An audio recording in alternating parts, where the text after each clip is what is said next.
he doesn't, he didn't want to be, because he's got to run his job, which is, you saw there how downtown looks nice and, you know, with the sidewalks and then the corners and awnings and stuff. Well, his job is to revitalize downtown, get businesses back. And the town, after so many years, the grant said the town could slowly be eliminated from paying the rest of its salary once all the revitalization has gone to the point that they don't want to do it any further. Well, the other end, where it says the BB&T bank end, that end doesn't want to get revitalized. Those people don't want to put the money up. I see. So basically his job now is there's not much else to do. So what the town has decided to do is they're not going to give him any benefits and cut his salary by 20%. And took away his office, kicked me out, and put him in my office. Who is it? Is this your Billy Mayor guy? Well, the mayor had nothing to do with it. He didn't want it. He wanted to keep me on the job. It was the town council. Oh. Members of the finance committee drew up the budget and decided to do that.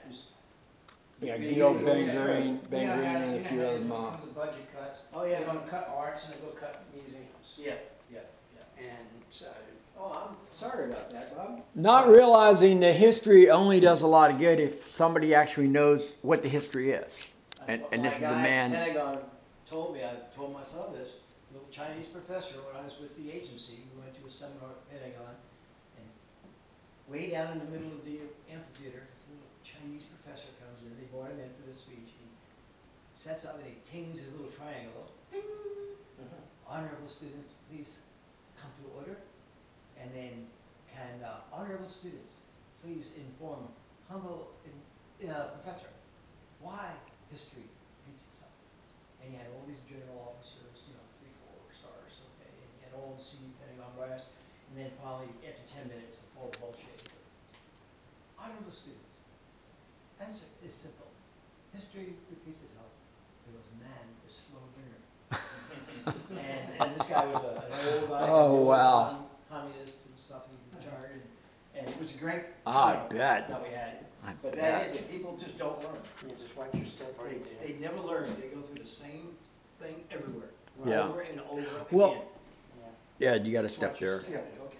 I always say to learn from your mistakes, and I know one thing, I do my mistakes better. Every time I repeat them, I do them much better before. Well, Winston Churchill also said, as the Germans were starting to close in on England, they started saying, oh, we need to close up all the museums, all the art and stuff like that. And then he said, well, then what's the point? What are they fighting for? If they're shutting down all their creative. All the things that they value. Sure. What is that a photo of? That's the photo of the college that once was here. Oh, I'll tell you about that. Okay. Yeah. Come back this direction. Okay. Now you get the real story of the.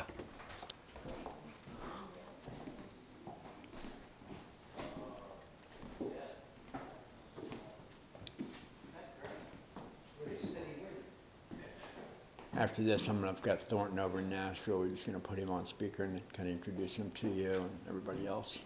Okay, well, I've talked to him, so. Oh, I talked to him before. Oh, did you? Yeah, oh, okay. He called one day. Oh, okay. Okay. All right, we'll just kind of bring up to speed on. Let's go with that. Well, this is Schwartz's Tavern. This is the oldest building in Blackstone. It is also the second oldest business that was started in Blackstone. Okay. This was built in 1763 as a residence for Mr. James Williams and his family. 1763. Yes, sir. And you're standing in the oldest. Before the independence. That's right. So basically, you're standing in the oldest part of this room here, this room, and the 2 rooms upstairs. So the wing there and the wing there, added later. 1789, Mr. Williams passes away, so his wife now has to sell the property, 130 acres plus this building. Mr. John Schwartz will now buy it. It will still be a residence. So the question happens to be, what leads Mr. Schwartz up to the idea of making a tavern? Well, right where the hardware store is 2 major crossroads, what we now call 40 and 460 cross right through here. bringing a lot of traffic in and out from Virginia, North Carolina. And they were old dirt roads and everything back then? Crossroads.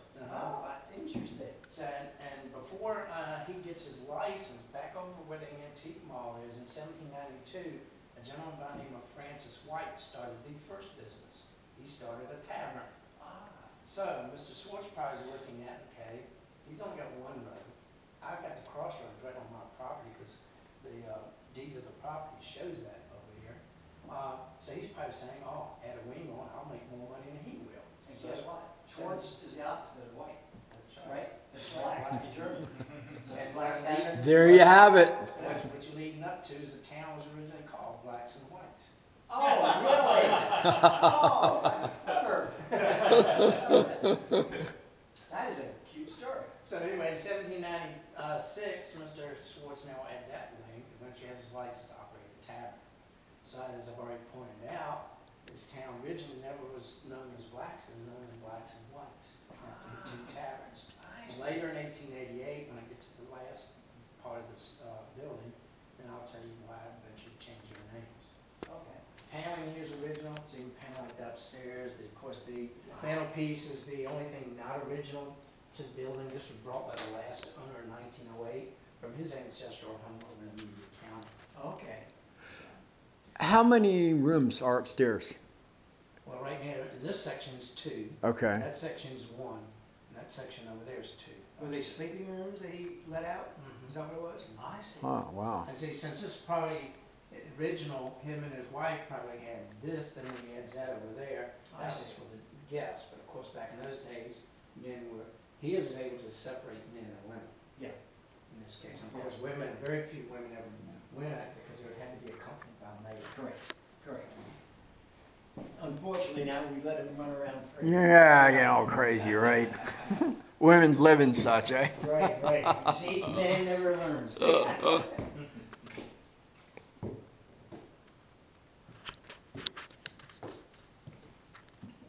Of course, about 60% of the creations we have now we wouldn't have had without them. Is it, what is this? The bobbin spinning wheel. Oh, I see. We just don't want to dance with I it. see. I thought it was some kind of ninja Yeah, weapon. but only thing, Yeah. the reason this box is here is because basically they cut a hand, took the log, instead of just making it square, they made it an L shape and then cut Oh, the my hand darn. here. Oh, Cut it my darn. into Just, L. that's fantastic.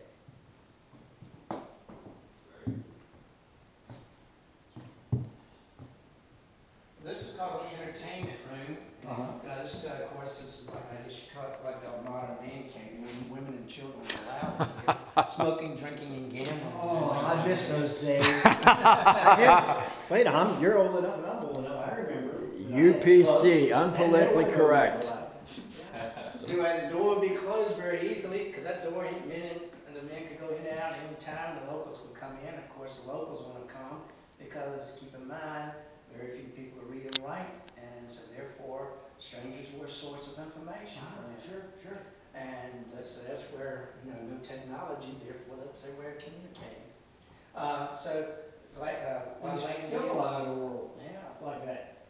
A lot of land deals, business transactions took place over Mother Vale, glass of wine. Keep in mind also that since men were the ones to vote, and think about during elections, how in the world in a sparsely settled area you're going to get heard. So the idea was for a candidate to put a flyer on every major crossroads and inform the people, hey, come to Swartz's Tavern, hear so-and-so speak. I see. Imagine for a moment, every male's going to show, and he's going to show up, and no matter what, who's speaking, whether they like him, dislike him, or whether he's Democrat or Republican. Because they're only here for one thing, and that is, he has to buy the first round of drinks on him. And that's where that slogan, buying the vote, comes from. I see. Okay. Then later on in the evening, as the gentlemen get tired from the playing cards, whatever, then they go upstairs. Imagine for a moment, you and I go to a motel, we have a private room, private bed. No such thing existed in those days. So imagine you got 4 beds upstairs, you got 12 male guests, what do?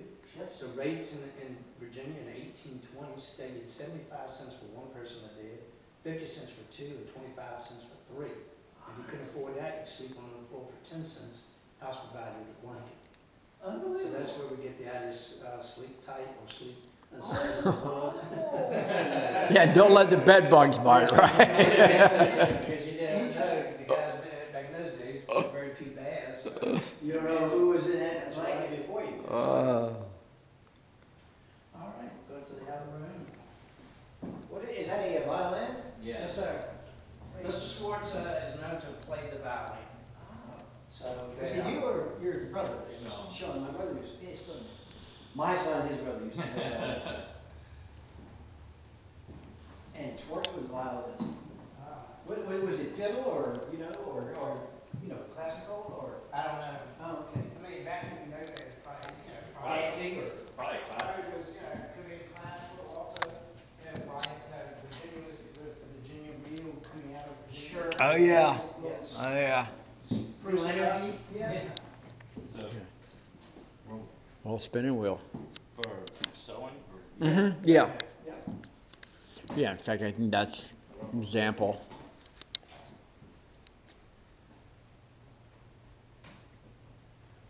This thing was, you know what this was? Yeah, I'm not sure. That I don't know. No, it's a vise. Oh, well, yeah, I'm sure it's probably used for certain things, but The job whether you get paid or not? Well, I mean, are you yeah, still- I mean, it's like this, it's almost like a divorce.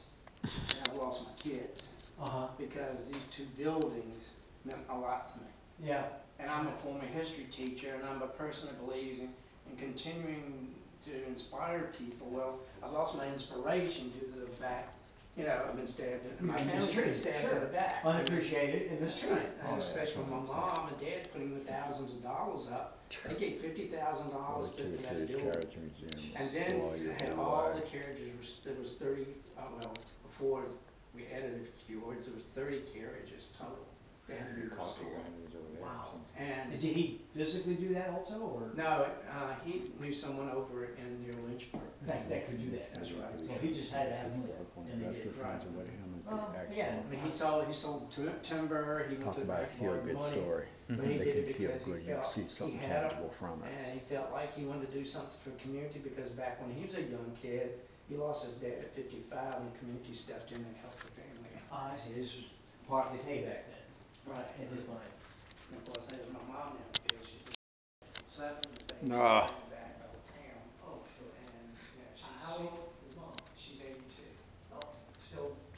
Yeah, but she's been, going downhill because she's been so depressed over what's Oh, happened. that's. And, she's hearing all these people saying, why isn't the museum open? And it's like, well, you know what, the guy over there, he's not keeping it open like it should be. He should have, Saturdays are normally our busiest times. Yeah. He's never out here on Saturdays. So his heart's not in it. It's just, he's just getting a paycheck. Yeah, but That's he didn't want to do this job. To begin with. Bob, you also might want to say to them a little bit about Bobby, about Daniels, and about his concern. Obviously, they've seen the trains just online, but Oh, you mean the obviously, train museum? yeah, but it's a setup. But let him tell you about what's. He has a huge train collection, and every Christmas, right after Thanksgiving, up to the second week in January, he has a Christmas running, we call it running of the trains. He sets up a display of his trains and runs.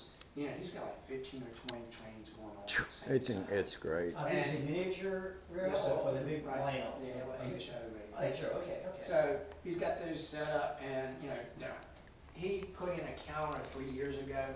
He's had 30,000 people come through there every year. Wow. And Yeah. So he's gotten worried to the fact too that all these people coming, especially the elderly coming from nursing homes, and wanting to see that, but also want to see this, and he's worried about this not being open. Yeah. Because you need critical mass to make it basically worth the trip. Yeah, because basically the thing is, my mom and I basically kept it open 7 days a week. And during the week, I didn't mind being a little more energetic. I didn't mind coming back and forth. Mm-hmm. But my mom being at the point she can't do that, we're saying to DBI, you got to have 2 people in here. Mm-hmm. Somebody's going to be going.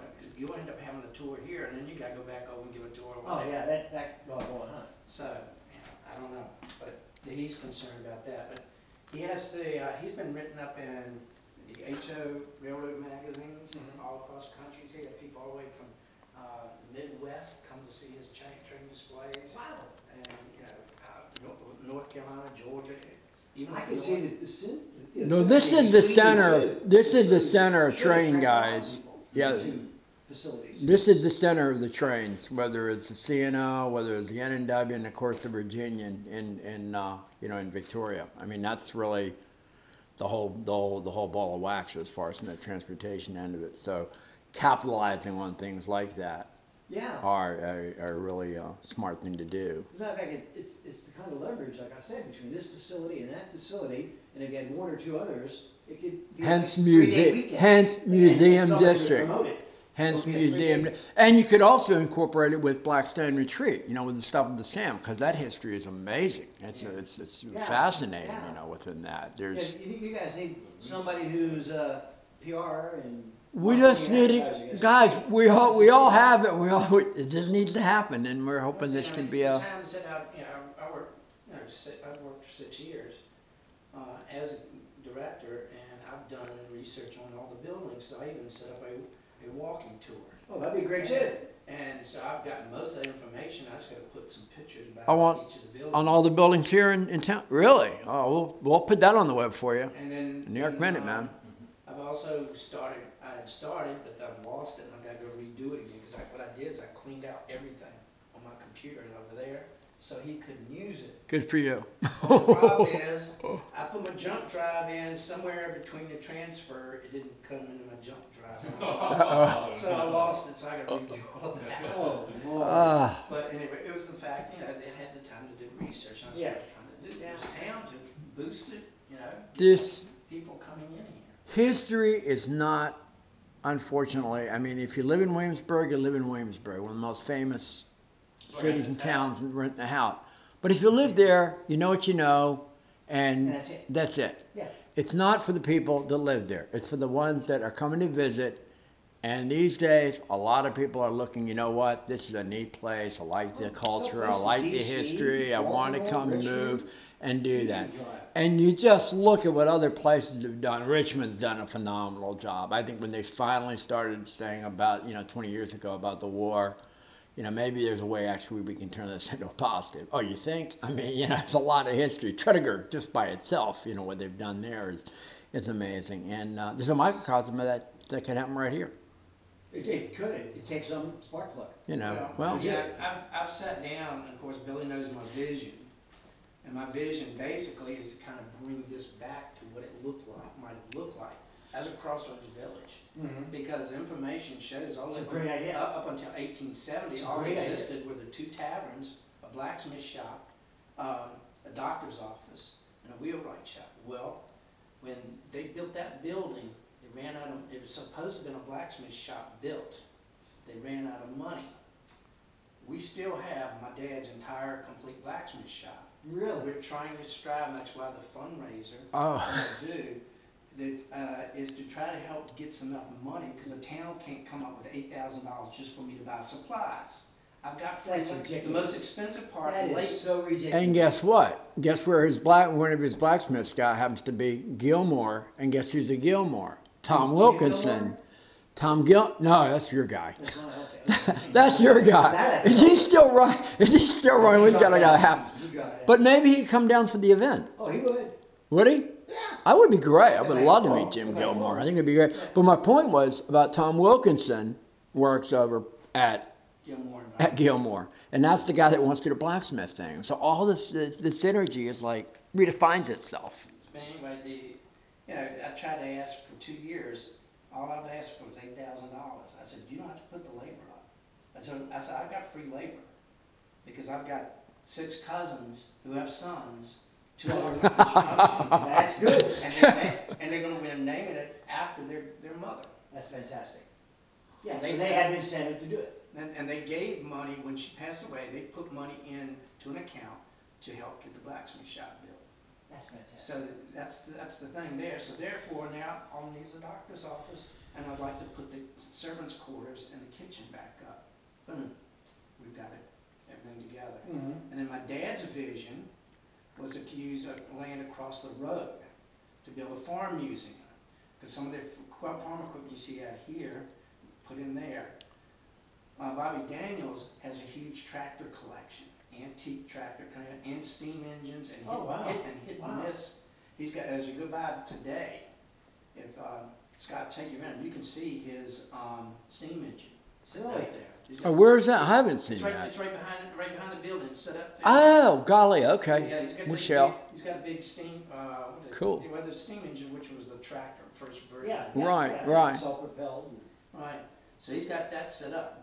We have a thrashing machine sitting in the barn, and out at Pickett, the town has a warehouse that has some other farm equipment we stored in there due to the fact I was trying to clear our barn out so I could have put hay in it for my horse. So, there's another vision, and look at how we're expanding. And speaking in collectors also, because we mentioned about, as we went by, right across the street, about Louis Donito. Donito's quite a collector too, and developer, and he's got a lot of things I know. But wasn't he trying to do something as far as to do a whole kind of a redo as far as a Pickett or show about that and do something in this area at one time? I had heard he wanted to do a museum or something. He was first involved with the Armory. Okay. When the first time they started looking at restoring the Armory, he was going to get $250,000 to have that building, to put a roof on it. And then to have the Longwood. State grant or something? Yeah. Okay. Well, he was going to give that just for he owns a construction company. Oh. So he was going to do that. Oh, wow. Okay. He's just going to give that money. Then he's going to have, then the town was looking into Longwood College and the Southside Community College coming in and putting online classrooms. That'd be great. In the front. And then basically what they're going to do is downstairs put a military museum and a museum about Blackstone. And then they're going to put out in the background, they're going to have places like they're going to bring in a tank, they're going to bring in a plane and a helicopter, display it in the back. Mm-hmm. And the town voted, oh yeah, we'll do this, go for that. And then all of a sudden the same guy who kind of cut my side and got rid of me, he 6 months later after they voted 7-0, he turned around and said, hey, we're $1.5 million in the hole. We can't afford this grant. Mm-hmm. So turned around, got everybody to go back, re-vote, 4-3, killed it. By one vote. We watched the same thing happen exactly a year ago when Eric Nash abstained and the mayor decided to vote no on the Armory. Because Dave McCormack, you and I know, when they saw McCormack, we'd have seen this place wouldn't look like this today at all. There'd have been people, there'd have been stuff, there'd have been activity. You know, you don't just, does every single project you make work? Of course it doesn't. And it wouldn't be fun if it did. So, I mean, the bottom line is McCormack would have had this thing, you know, had the Armory stuff going in there. And, you know, they've got right now new windows to show. And they finally went in and did inside cleanup. And that took about 10 months. That's something they should have done the first, 10 hours or the next 2 weeks at least. Yeah. But anyway, I know I've gotten off on that, but that's kind of, the whole idea is I can help make this town bring in more people. Mm-hmm. But now it seems like they don't want that. That's interesting. I mean, it's them sitting here complaining, we don't have the money to do this, money to do. You've got a major, if you sit here and market, it's like they turn around and put these brand new signs up here talking about museums. Right. We're not open all the time. Right. It's like, and people have been coming up here and complaining. They've driven all the way from North Carolina or other places, and the place has been closed. They've been telling the antique mall over here, we drove all the way up here, and it's closed, and they're upset. Yeah. The thing is, when you do that and you're going from the state or you're going to the Fed, whether you have any control or not, you really don't. They're going to put it all on their website, and they mine it. So when they click into that, it mines all that stuff up, so people are going to see it. You're not there, you're not open. Because see, I set the website up, my intern set the website up years ago, and it says in there 10 to 5, 6 days a week, and then after Thanksgiving, we're open 7 days a week, 10 to 5 and 1 to 5 on So Sundays. it's already out there. And he doesn't have the access to my website to change that. He hasn't called me up to ask for anything. He hasn't even interested in doing That's just, but that borders on stupidity. Well, wait a minute. Where is the current? Is that in the Carriage Museum where the current DBI Yeah. is? Okay. Can we go in the? Can we take a look at the? Okay. Yeah. You guys are gonna. I mean, I got keys and everything. Okay, That's yeah. one thing the town manager just said. Anytime I wanted to go, give a tour or something like that, keep the keys. Of course, the museum still is in the family. We just can't pull the carriages out. My dad had early stages of Alzheimer's when he started making a deal with the town. My mom is, she's over here upset and worried about my father. She signed the papers without having my sister and I look at it. And it said donate. Well, I told Mom, I said donate means to give. Yeah. And you can't take it back. Yeah. And the only way you can ever get those carriages back is if they close the museum. Oh, Lord. And I found out when Philip came in 3 years ago, that came in and told me either I got to cut my salary or I was going to have to give up my position. So I cut my salary by $4,000.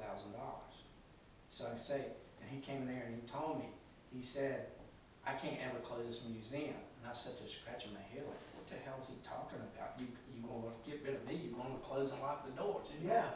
I never answered. I never asked him why. But I went and did some checking up. They got the loan. They got the rest of the money from grant from VDOT, Virginia Department of Transportation. That's a transportation museum. I see. So therefore, they have to pay it back. Perpetuity there. They got it free. They got it free, but if they close it for good, they got to pay it back. Yeah. And they're sitting there with an empty building. I see. Well, it won't be sitting there with an empty building because the hearse in there belongs to the town. They bought that. And then 2 men donated 2 items there. I see. And I don't know what they might take them back. I don't know. Anyway, the town would still have a hearse in there. And they all might need to jump in it if things go anywhere south. Anyway, Oh, to gosh. go back to the room here, it should never have been a kitchen, but when they were doing the restoration, the kitchen and slave quarters had to be torn down. And they were right out by the split rail fence, not far from where you park your van. So to make it look like a kitchen, the organization that got this restored set this up. So I don't really like to say this is a kitchen, but what it probably was at one time was a parlor for the Swartz family. And then later on, when they added the wing over there, it was probably for a parlor for the ladies who traveled, since the men had their place. And that way they had a separate facility. They sleep upstairs. She looks like she's got a smile on her face. Yeah. Oh, yeah. Wow. She had a good evening. I probably need to turn her away so she can look everybody more. There we go. And if She's you still at see it. me Look at her. tonight with that illegal smile, it don't cost very much, but it'll last a long while. Won't you please tell me that I didn't kill anyone? Just trying to have me some fun. Well done. Good fun. Hot dog bun. 1975, you're seeing the pictures here. In 1975, looked like the quarters was restored. Here's the servants' quarters and the kitchen. So it's right out that way. In 1800, Mr. Swartz is doing very well, and he will end up adding this wing for his family. He will have 4 children, 3 boys and a girl. So that means here he's taking away space. He can rent out. That's right. So he's now added this. Want you imagine for a moment where you're standing on would have never been here. This was open space. This was his residence. That was his business. I see. So basically, it might have been a door Oh. here, and since there was a door there, and probably had just stepped down and went in here. I And got you. around 1850, 1860, someone came along, added this in, knocked the hole in Connected the the whole wall. thing. But that would have been a dining area due to the glass pane rooms upstairs. The room you came into could have been a parlor, could have been a bed. Unusual features, you walked underneath the stairway. Majority of your homes had a large stairs coming down there. Now the stairs are in the center of the house. And of course they open up on either side. Now, Mr. Swartz will pass away in 1807. His son is not old enough to take over, so his wife continues. And then in 1812, the son takes over. After that, it continued to be a working tavern until 1886, and a family of 11 came here to live. Wow. Then in 1908, the portrait of that gentleman up there on the wall, Wilson Gilman Anderson, came here to live and lived here to his death in 1952. And after that, the building sat in decay. And that's when the town forced the heirs to do something with it. They said, we'll give X number of dollars to help get it restored if you can get it restored. Now, the was, they were going to tear it down. Yeah, just no. So therefore, they gave enough money, and then an organization called the Tavern Authority which owns this building, continued to find the money to be able to restore it. You see it today. And I believe recently, was the lady's name that passed away? Pauline Harris. Yeah. How did she get involved with the? She was the main person involved in getting the funds, and she was kind of like the president of the authority. Really? And got everybody, involved, sending out the cards, getting membership drives, getting fundraisers and things like that. Did that family have a lot of historical connections or so with the town or around the area? Her husband and her brother-in-law were both doctors here in town. Right. One became a mayor. Then also her husband's father was James Harris, who eventually the army is named after. Oh, okay. So. Okay. Now, as I said, Blackstone was never called Blackstone until 1888. So what eventually led to what we see here today? In 1870, cigarette industry is booming in Richmond and Petersburg. Well, we're dead center in the tobacco country. We're also halfway between North Carolina and the Richmond-Petersburg market. So, easy access. The railroad was here in 1850.